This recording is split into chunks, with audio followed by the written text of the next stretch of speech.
So now we're going to examine some heights in us. So in us, apparently 23,000 of 100 million people are at least 7 feet tall. And we're going to assume independent and Gaussian distribution.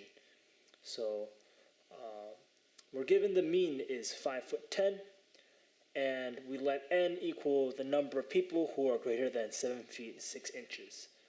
So,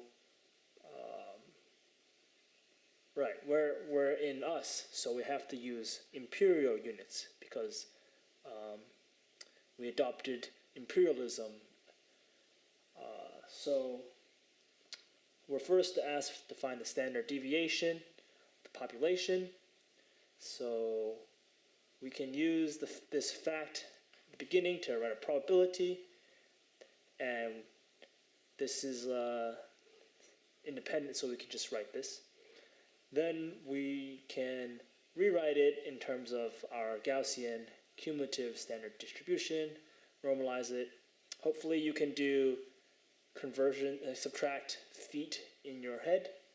But for those of you who don't know, 1 feet is 12 inches. And I'm using the single asterisk or single quote for feet, and then double quotes for inches. This is the tail function, and it happens to be 14 inches.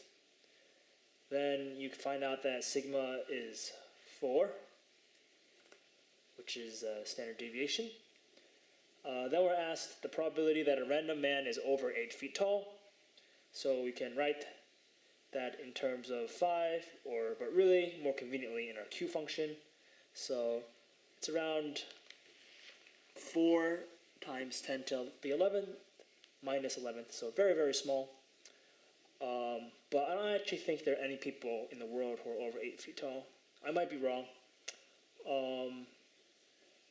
So gotta double check that. Then we're asked the probability that no one is above 7 foot 6 inches.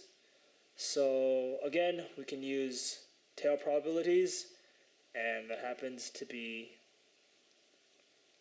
that one person is not greater than this height, and we get a probability, beta. And since we're all independent, the number of people, we have to perform this trial 100 million times. So this obeys the